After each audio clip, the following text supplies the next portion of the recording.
Welcome to LifeBlood. This is George G, and the time is right. Welcome to our monthly book club, and welcome our author, the strong and powerful Dr. Gregory Scott Brown. Dr. Brown, are you ready to do this? Yes, let's do it. Thank you so much for having me, George. I'm excited to be here. Yeah, excited to have you on. Dr. Brown is a board-certified psychiatrist. He's a mental health writer. He's the author of The Self-Healing Mind. Dr. Brown, tell us a little bit about your personal life, some more about your work, and what motivated you to write the book. So I'm a psychiatrist. I'm based in Texas. Over the past several years, I've also done a lot of work outside of the clinical setting. I'm a writer for Men's Health magazine. I'm active on social media as far as promoting a positive message about mental health and wellness. And I'm also someone who has a personal history overcoming depression. That's really what got me interested in mental health to begin with. I think a lot of people don't talk enough about mental health, especially men. And so that's a group that I've really tried to focus on and sharing my own personal story and to encourage others to not only get professional mental health care, but to realize that it's okay to pay attention to their mental health with self-care strategies that we all have access to. Oh, I appreciate that.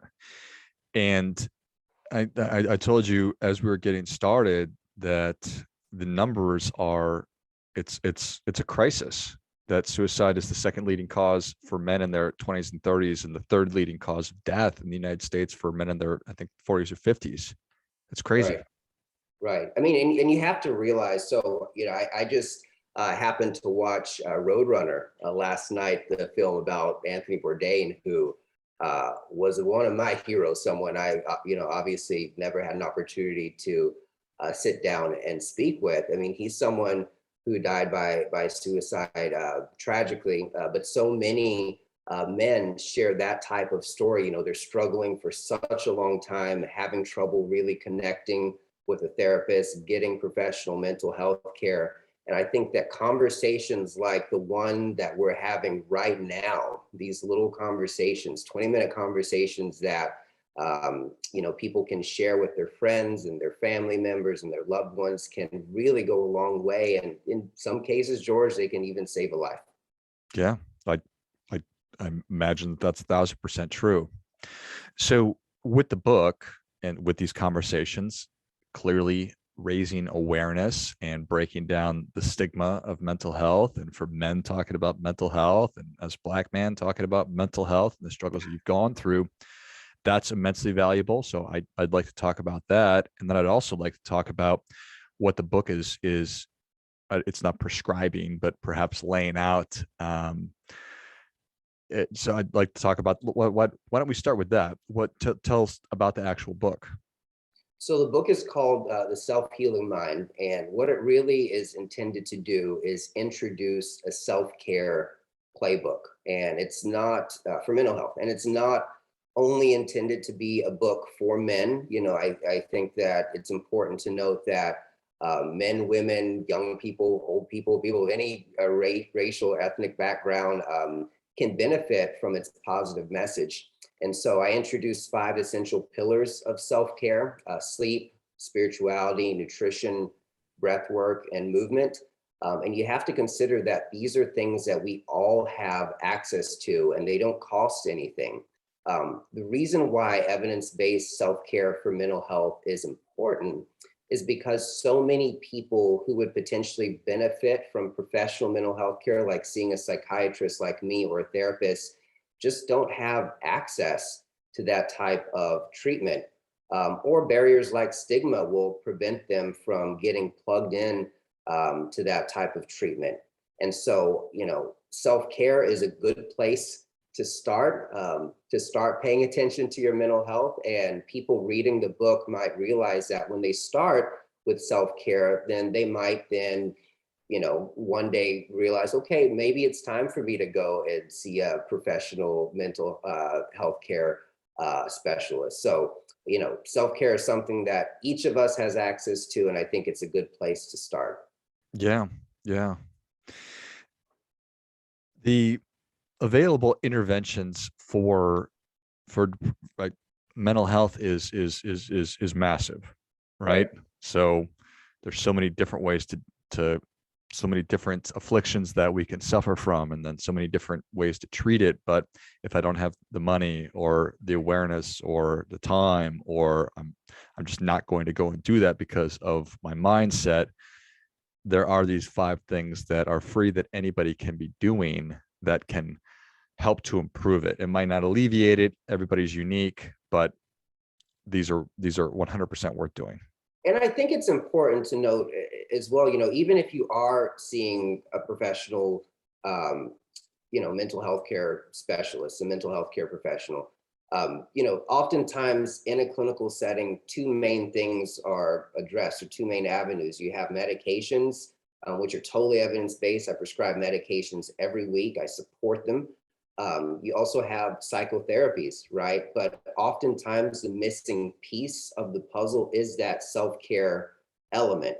And I think especially in modern times, people tend to kind of sweep self-care under the rug. They consider it to be either this elitist sport, or it's the massages or the bubble baths, or things that people really don't have time to do, or they don't really feel like it's part of an evidence-based treatment. There have been so many studies that have supported that moving our body can help with depression. It can help with anxiety, that getting quality sleep can do the same when it comes to breath work. We each take between 20 and 30,000 breaths every single day. And breath is one of the most underutilized forms of medicine. And so what I outline in the book is not necessarily this idea of, hey, when you're anxious, just breathe, or if you're depressed, just get better sleep. I mean, that's so easy to say. The thing is, we have to know how to manipulate our breath in a way that is consistent with evidence and works. What are specific strategies that we can utilize that help us improve not necessarily our sleep quantity, but our sleep quality? What are the types of foods that we can put on our plate that have been consistently shown to not only reduce inflammation, but to help with mental health? Those are some of the things that I outline in the book that I think are, going to be made accessible to anyone who reads it. I love it. And so many things in life I intellectually understand, right? But to actually put it into practice, and then to close that gap between what I know to be true and what I actually do. So having a playbook, and I imagine step by step, here's how you get started, because I can't go from, man, I get 4 hours of sleep a night and I'm restless and I wake up feeling like crap, to, oh, I get 8 hours of sleep. It's awesome, right? I need to be able to actually access this, and it needs to actually be usable. Right. And these are things, I think, and I come at this from, as a psychiatrist, right? I mean, you have so many people, which I think is great. So many people in the world are talking about mental health. They're advocating for it. They're giving advice, but they've never worked with a patient, right? And, they don't necessarily know what it's like to sit down across from someone who is struggling with severe depression, and talk to them about some of the stuff that they're recommending. So, the advice that I give in the book, the recommendations that I give in the book, are things that, I've obviously benefited from in my personal life. They're evidence-based, and they're also things that I talk with my patients about. And they, have consistently reported that these self-care strategies are so beneficial to helping them live optimally.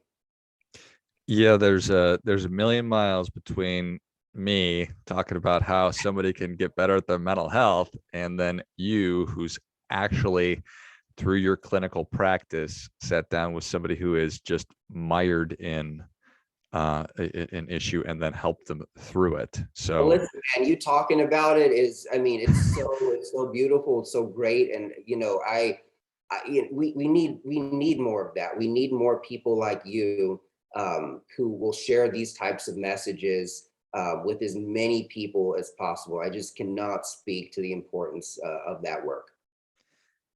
and it strikes me, it strikes me that we're we're in a place where it is a crisis, and it's getting worse and worse and worse, and it's going to continue to get worse before it gets better.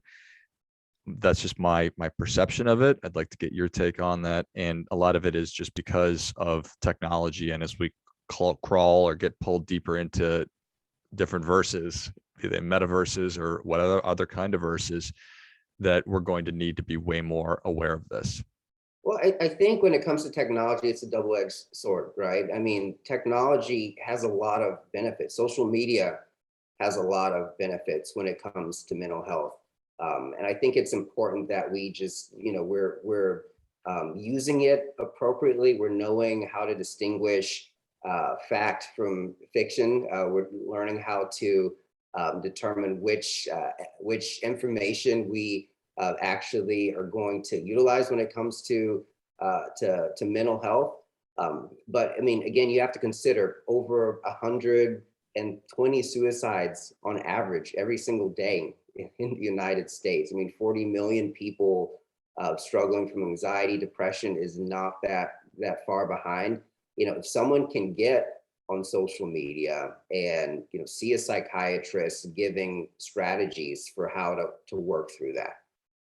If someone can listen to a podcast and be pointed towards a book that might help them, if someone can get onto Men's Health Magazine's Instagram account, where every Friday I'm on there with my co-host Drew Ramsey. We're interviewing some guy about his personal mental health routine. I mean, it can offer so much hope and encouragement and motivation for people to get better. And I think that we just have to keep in mind that there's a right way to use it. If we do that, I think people can benefit from it.